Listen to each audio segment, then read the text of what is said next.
Welcome back to the Deep Dive, the place where we take those interesting habits, those ancient traditions, and we use the full power of modern science to see what truly holds up.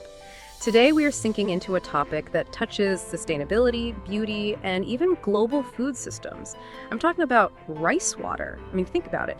Rice is a fundamental ingredient. It feeds billions of people every single day. But what happens to all that water left over after you soak it or wash it or boil it? That cloudy, starchy liquid is, well, it's typically just discarded. And when you scale that up globally, that represents this enormous perpetual stream of what we call food processing waste, which gets tossed right down the drain. Now, here's a twist. For centuries, across so many different cultures, particularly among women in Asia, this seemingly simple waste product has been highly valued. It's been used as an empirical, sort of traditional secret for skincare. You hear it touted as this inexpensive, accessible anti-aging elixir that promotes a smooth texture and a clear complexion.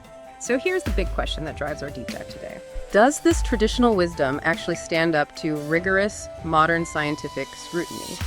Can this common ingredient, rice water, truly fight the visible signs of aging like wrinkles and sagging, and maybe even, manage that common modern struggle of excess oiliness? Our mission today is to cut through the folklore and really analyze two recent, fascinating scientific studies. And these papers didn't just test if rice water works, they examined how different preparation methods like boiled, crushed, and even fermented impact the efficacy. That allows us to pinpoint the exact biological mechanisms that might be at play. And to guide us through this intricate world of cosmetic biochemistry and biology, we are so thrilled to be joined by a true expert. He is technologist Dr. Rama Yusvana, a chartered biologist of the UK Royal Society of Biology, and also a senior lecturer at Tun Hussein on University of Malaysia, UTHM. Thank you so much for bringing your expertise to our dive today. It is genuinely a pleasure. I find this topic particularly compelling. It really exemplifies the potential of waste value science, confirming these age-old practices. We are dealing with an ingredient that is safe, it's economic, it's natural, and it's already integrated into the human diet. It's a gold mine of sustainable active components if we can just figure out how to extract and deliver them properly. Absolutely. Today we'll explain how the science distinguishes between these different preparation types, boiled versus fermented, and what precisely they do for your skin, whether they're fighting free radicals or reducing sebum. So let's start right where skin aging begins, which is structural breakdown. Okay, let's unpack the core problem we're trying to solve here. When people think of anti-aging, they usually just think of lines on the face, right? But structurally, it's much, much deeper. It's about losing that youthful bounce and firmness because the internal scaffolding of the skin is being degraded. The first study we're looking at focused intensely on protecting that scaffolding. So if we're trying to protect the structure of the skin, the two key components are elastase and reactive oxidant species. Can you maybe define those two primary villains for us? Certainly. Let's use an analogy for the skin structure. Think of your skin like a high-quality mattress. Okay, Right.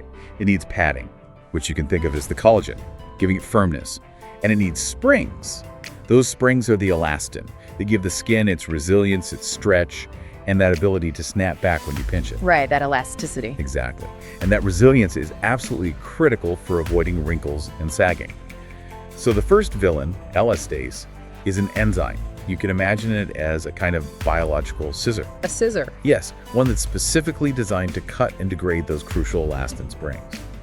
When elastase becomes overactive, which happens due to age or environmental factors, the integrity of your skin's architecture rapidly deteriorates. So the capacity of an ingredient to exhibit anti-elastase activity is, well, it's a direct measure of its potential to help prevent that structural aging. So we need something that basically puts a lock on those scissors.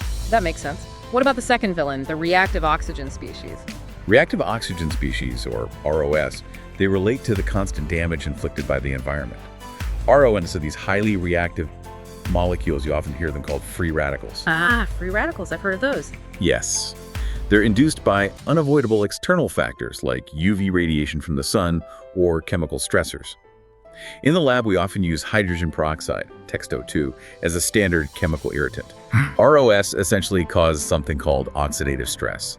They act like tiny internal shrapnel that just indiscriminately damages cellular components. Like what kind of components? Everything. Yeah. DNA, the skin barrier lipids, you name it. So the capacity to neutralize or reduce these free radicals before they can cause widespread cellular damage is known as antioxidant activity. Okay. So for a successful anti-aging ingredient, you're really looking for a dual action agent. something that inhibits the structural breakdown, that's anti-elastase, and something that protects against environmental damage, which is the antioxidant part. That sets a very high bar. So the researchers focused on a specific preparation, rice water prepared by boiling, RWB, and they used paddy rice, right? Which means the rice grain with the peel or husk still partially attached. I imagine that's important. That's incredibly important. That outer layer contains many of the beneficial components we're looking for. So what did they discover when they tested this RWB against those two villains in the lab? The findings, which were tested in vitro on human keratinocyte cell lines, these are called Haycat cells, they model the outermost layer of our skin. The results were, frankly, quite surprising for such a simple extract. Let's look at the antioxidant strengths first.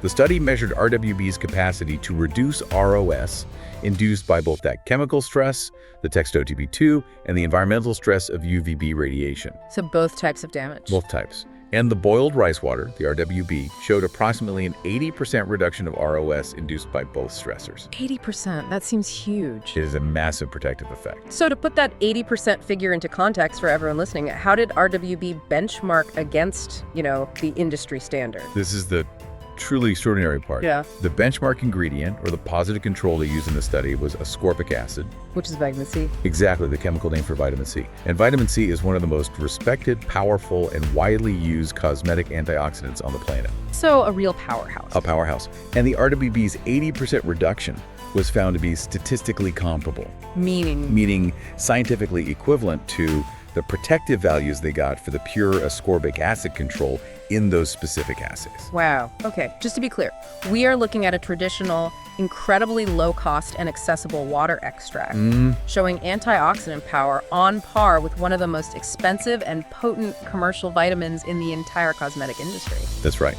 This potentially changes the whole cost structure of what an effective anti-aging formulation could be. That's amazing. It is. And when you think about the limitations of vitamin C, it's notoriously unstable, it's difficult to formulate. Right. Finding an accessible ingredient with comparable potency in a stable, water-based form is a major win for cosmetic science. Yeah. And potentially for consumers everywhere. The source material is essentially a renewable global waste product. That is profound. Okay, let's pivot back to the structural protection. If RWB is fighting free radicals that well, how effective is it at stopping the actual structural breakdown, that anti-elastase activity? This is where RWB performed even better. The boiled rice water exhibited very high anti-elastase activity. How high is very high? The study quantified it. They showed that RWB inhibited over 89.0% of the enzyme activity. 89%, nearly 90% inhibition. Almost 90%. That is extremely aggressive protection against the enzyme that degrades our skin's elasticity. It is. So if we combine these results, we've got 80% antioxidant protection and 89% structural protection. What are the immediate takeaways for our listener? The initial conclusion is strong and very clear. In the highly controlled environment of the laboratory, the study demonstrates that boiled rice water, RWB, derived from paddy rice, is a remarkably potent anti-aging agent. It offers powerful protection against environmental oxidative stress comparable to pure vitamin C. And it provides exceptional structural defense by inhibiting that elastase enzyme. These two mechanisms directly address the major causes of skin aging. So far, we have learned that RWB is an absolute powerhouse in the lab. But if someone wanted to try this at home, it raises a critical question, doesn't it? Is there a difference between this boiled RWB and, say, just soaking rice in water? A very critical question. And that brings us directly to the next phase of the research, which looked at exactly how these preparation methods affect the efficacy. So when people think of rice water, they often imagine just, putting rice in a jar of water and shaking it up for a bit. But the extraordinary results we just discussed came from the boiled preparation. So how vital is that preparation method? What happens if we skip the heat? The preparation method is, in fact, the single most critical factor. It determines the efficacy of the rice water entirely. The effectiveness hinges completely on how efficiently the beneficial active compounds are transferred from the dense, solid rice grain into the liquid water. So it's an extraction problem. Precisely. The researchers meticulously compared 3 different methods, all using the same paddy rice. First, you have RWB, rice water boiled. That's boiled for 30 minutes, the one we've been discussing. Okay. Second, RWS, rice water shaken crushed grain. For this, the grains were first ground or crushed to maximize their surface area, and then they were shaken in water for 24 hours. Then the third. The third was RWM, rice water shaken intact grain. Here, the grains were left whole and just soaked or shaken in water for 24 hours. This is the simple soaking method many people might try at home. So what exactly were they measuring to quantify the difference between these three? They focused on extracting and measuring the concentration of total phenolic compounds. Phenolic compounds, what are those? These compounds, they include things like ferulic acid, phytic acid, tocopherols, which are vitamin E compounds, and various other antioxidants that are inherent to rice. They're generally understood to be the primary drivers of the antioxidant and anti-elastase activity. They're the active ingredients. The good stuff. The good stuff. And the analysis showed a massive, almost 10-fold difference in the yield. 10-fold? Yes. The RWS, which was the crushed one, and the RWB, the boiled one, they yielded significantly high total phenolic content. We're talking 3.33 milligrams per liter and 3.15 milligrams per liter, respectively. So they were basically equally effective at extracting the phenols. Essentially, yes. Yeah. Crushing or boiling got the job done. And what about the simple soaking method, the RWM? The RWM, the intact and soaked method, it yielded a shockingly low amount, only 0.23 milligrams per liter. Wow, that's a huge drop-off. It is. It means that merely soaking whole, intact rice grains in water, even for a full 24 hours, is incredibly inefficient at pulling out those valuable anti-aging components. That makes intuitive sense if you think about it like making tea. That's the perfect analogy. If you put whole tea leaves into cold water, you get very little flavor. So why is boiling, or crushing, the key to unlocking these beneficial compounds? You need to overcome the physical barrier of the rice grain structure. The source material explains that while cooking doesn't destroy the phenols in non-pigmented rice, the heat and the prolonged interaction with water helps to break down the rice's structural matrix. This process allows the bioactive compounds, which are often concentrated in the bran or the pericarp, the outer layers of the grain and patty rice, to leach out into the water phase much more readily. And crushing does the same thing, just mechanically. Exactly. Crushing achieves a similar result through physical force. By massively increasing the surface area exposed to the water, it physically facilitates the extraction process, even without the aid of heat. So the key takeaway is, to get the anti-aging benefits, the water needs to interact with the internal components of the rice, not just the surface. So all those quick videos you see online suggesting you just soak your rice for 30 minutes before washing, that method is essentially yielding almost zero benefit according to these tests. That's what the science suggests. It's confirmation that the more traditional methods, which often involve heating or fermentation, are much more robust. Precisely. The science validates that the traditional preparations that rely on heat or crushing are effective extraction processes. And when the researchers then tested the RWM, the simple soaking water, in the biological assays, its performance mirrored its low phenolic content. So how did RWM stack up in terms of the actual biological benefits? Did it do anything? Very little. RWM showed the lowest antioxidant activity, reducing those ROS by only around 24 to 28%. Quarter, basically. Right, and its structural protection was also minimal. It inhibited only 24.2% of the elastase enzyme. So compared to RWB's nearly 90% inhibition, a 24% result is, well, pretty negligible in cosmetic terms. Exactly. This confirms that if you are seeking the anti-aging structural protection we discussed in the first segment, the simple soaking method simply doesn't deliver the goods. That's a crucial differentiator for anyone listening. Now let's look at the winning formula, the RWB, which was selected for the final cosmetic product.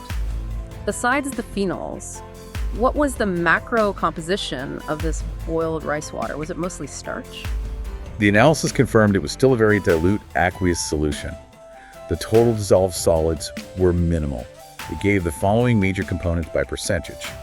Carbohydrates were at 0.2%. Okay, very well. Proteins were 0.14%, and lipids or fats were just 0.013%. So it's mostly water. Overwhelmingly water.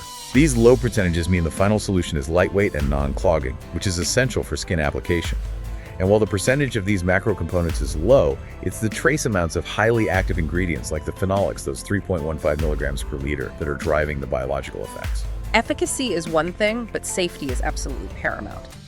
Since they were planning to put this high concentration extract into a final product, did the researchers confirm that RWB wasn't irritating or, cytotoxic to the skin cell? Yes, they did. They performed a standard cytotoxicity test, it's called the MTT assay, on those sensitive Haycat keratinocyte cells.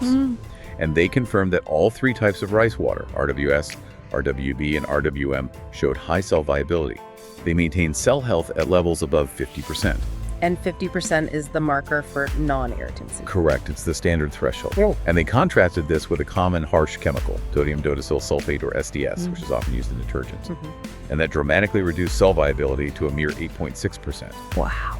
The fact that even the concentrated rice water extracts maintain cell viability well above the 50% threshold strongly suggested they would be non-irritant when applied topically to real human skin, which, paved the way for the human trials. That confidence and safety is so essential.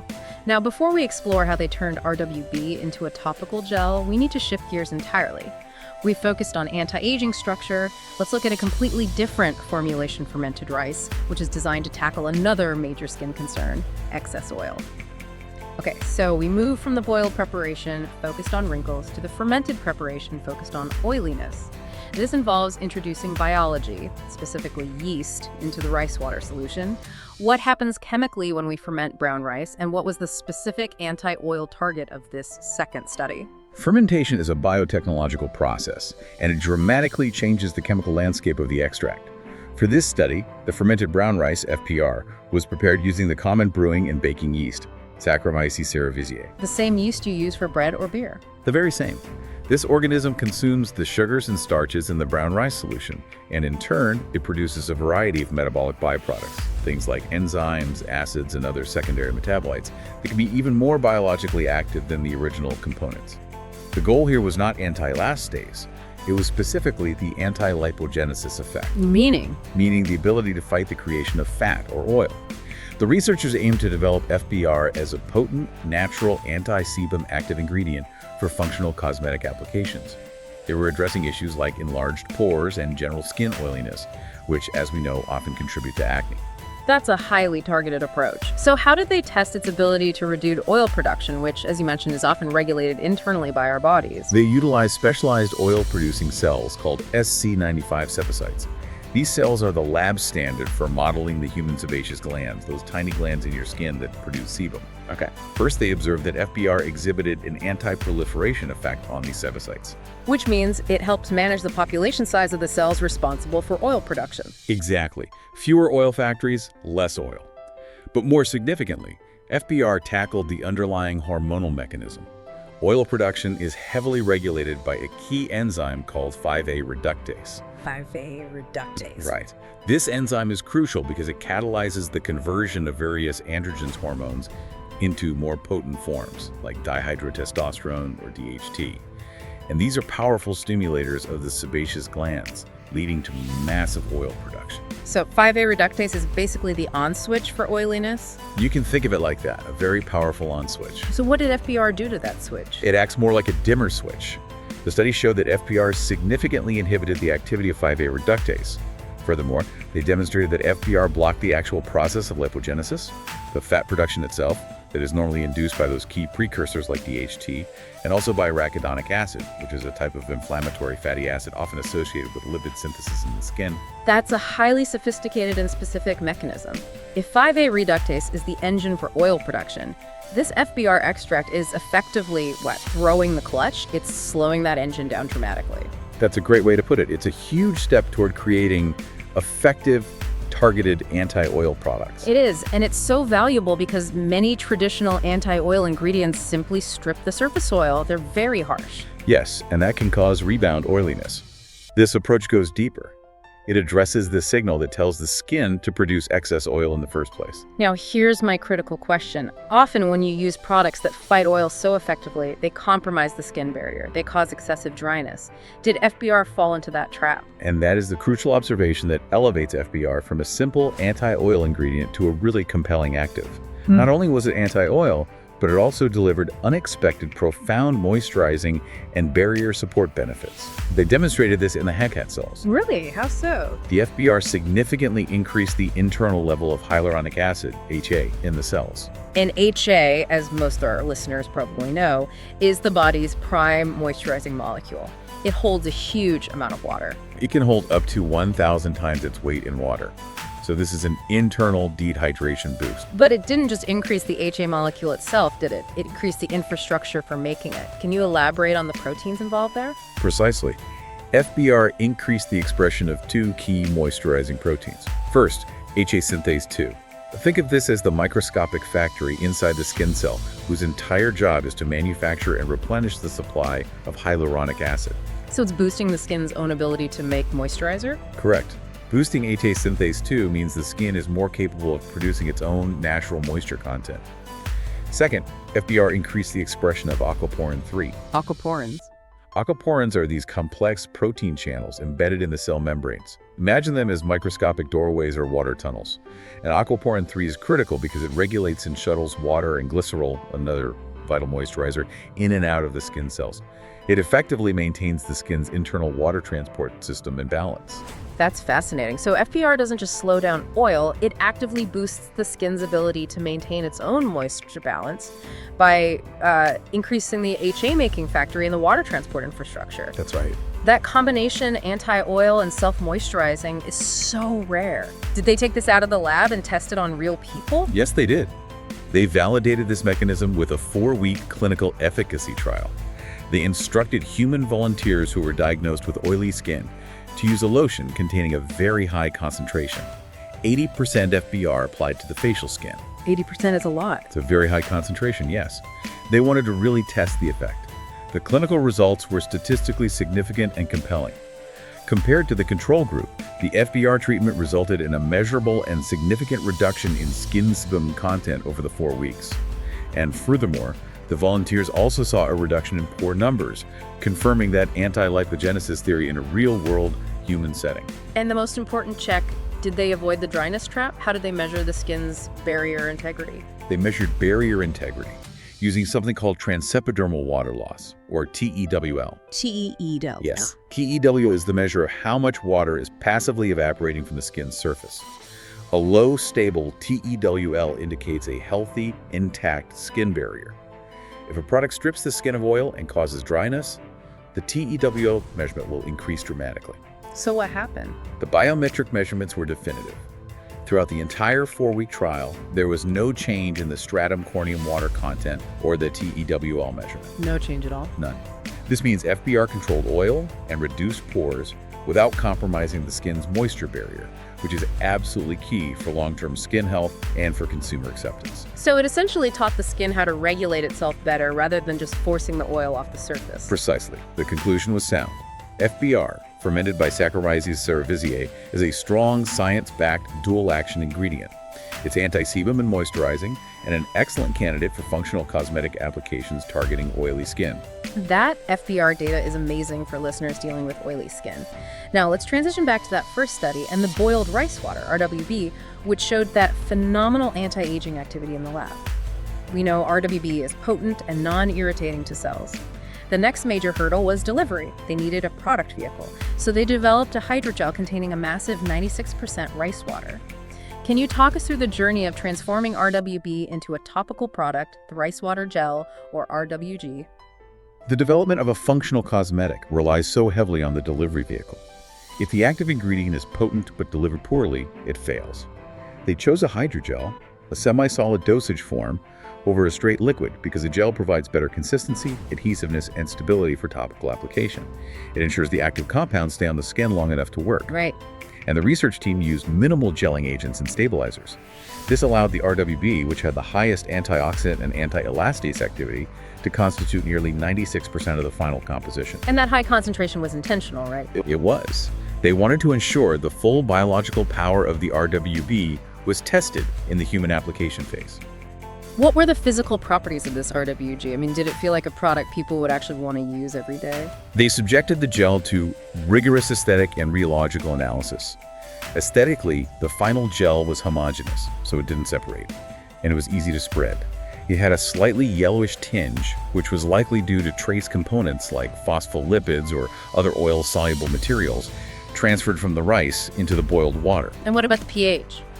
Importantly, they optimized the pH. The finished gel ranged between 5.4 and 5.9. Which is slightly acidic. Yes, and that's perfectly suitable. It's pH compatible for application to human skin, which naturally operates around a pH of 5.5.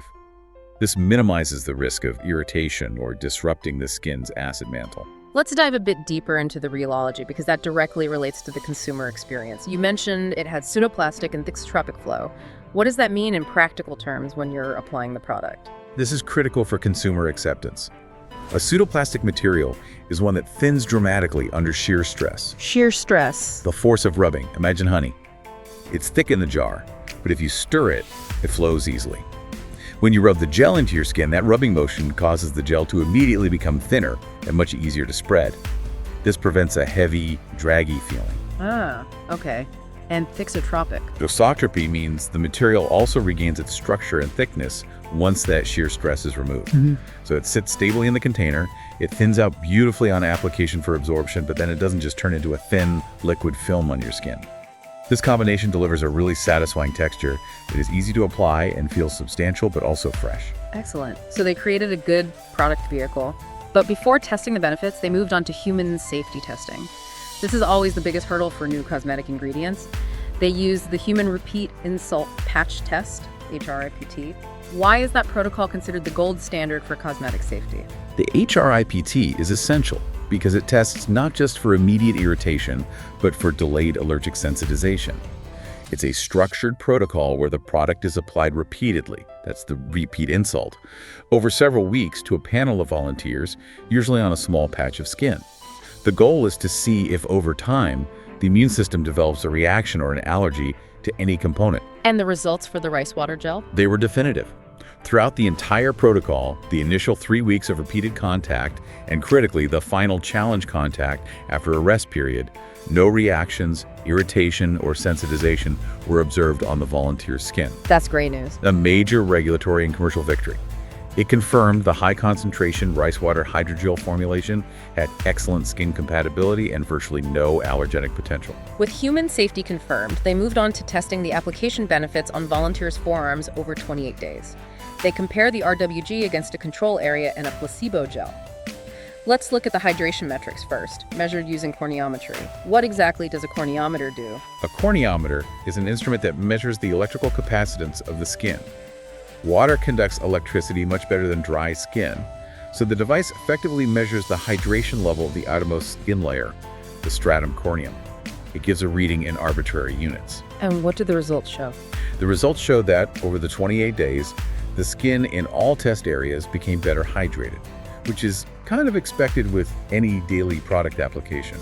Specifically, the rice water gel, the RWG area, saw about a 10% increase of hydration at day 28 compared to day 14. A 10% improvement sounds positive, but you mentioned earlier there was a crucial scientific nuance we can't overlook here. That's right.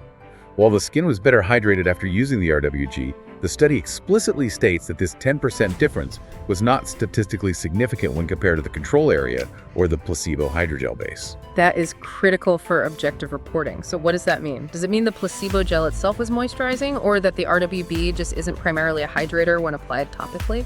It suggests two things. First, the placebo hydrogel base, which is essentially a moisturizing vehicle, is likely already very effective at preventing water loss and boosting surface hydration. It establishes a high baseline. Okay. Second, given that RWB is structurally focused, it's anti-elastase and antioxidative. Its primary benefit may be deep, cellular, structure protection rather than surface moisture retention, which is what the corneometer measures. So it didn't make the skin more hydrated than the simple vehicle, but it confirmed it didn't hurt hydration either. Exactly. That provides excellent perspective. It prevents us from overstating the moisturizing claim and emphasizes that RWB's strength remains in that structural protection and antioxidation. And those are effects that might take months, not 28 days, to show up visually. That's a very good point. Now, what about oil metrics? Using sebometry, did the researchers confirm that this starchy ingredient didn't increase surface oiliness? Yes. Sebometry uses a photometric method to quantify the amount of fat content on the skin surface. This was a key safety measure, given that rice water has those trace lipids and carbohydrates. And the sebometry results were highly reassuring. The measurements showed zero change in skin surface lipids at day 1, day 14, and day 28 for all volunteers. This confirmed that applying a high concentration of RWB did not increase skin surface lipids or oiliness. This makes the final product suitable for a wide range of skin types, including those prone to oiliness or congestion. so RWB is safe, it's structurally beneficial in the lab, and it won't feel heavy or greasy on the skin. Finally, let's discuss the human experience. Because if a product doesn't feel good, it won't be used. How did the 96% RWB hydrogel score in the subjective sensory analysis? The sensory analysis asked 12 volunteers to score attributes like texture, application feel, and skin feeling after application. The results confirmed that the RWG met all consumer acceptance requirements. What did they like about it? It scored highly across multiple categories: spreadability and ease of application, which confirms the good rheology we talked about.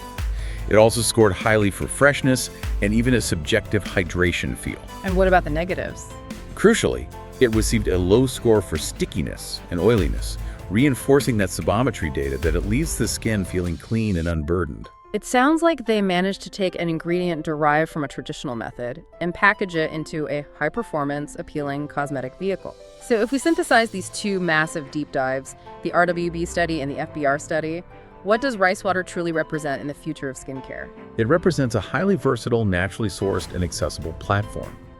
We've established two distinct, scientifically validated roles for rice water, based purely on how it is prepared. On one hand, RWB, the boiled version, is the anti-aging structural protector, showing incredible anti-elastase and antioxidant potential comparable to established cosmetic powerhouses like vitamin C. On the other hand, FBR, the fermented version, is the oil control specialist. It operates through a sophisticated internal mechanism, that 5A reductase inhibition, while simultaneously supporting the skin's natural moisturizing infrastructure. To briefly recap the main scientific findings from this deep dive. First, traditional wisdom regarding rice water is largely validated, but the preparation method is non-negotiable. Simple soaking yields minimal active ingredients. However, boiling RWB using paddy rice acts as a powerful anti-aging agent in the lab, showing antioxidant activity comparable to ascorbic acid and exceptionally high anti-elastase activity, inhibiting over 89% of that enzyme that causes sagging.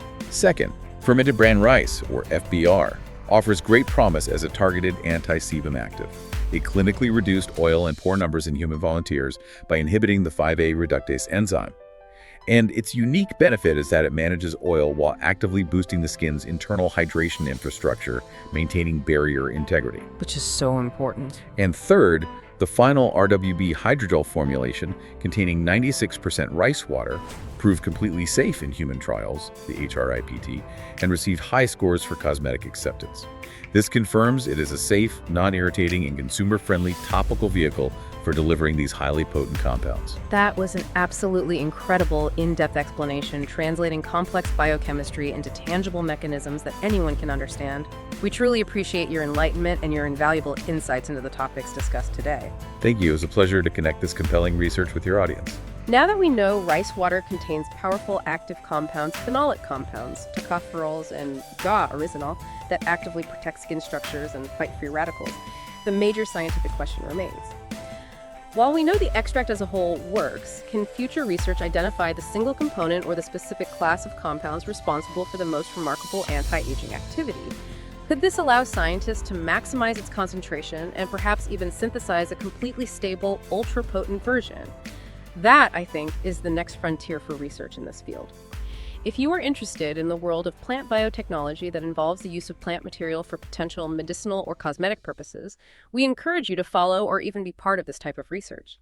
If you want to dive deeper into the methodology, the full papers discussing these findings, the anti-elastase and the anti-lipogenesis effects, are summarized and linked for you in the YouTube video description below. Until next time, stay curious.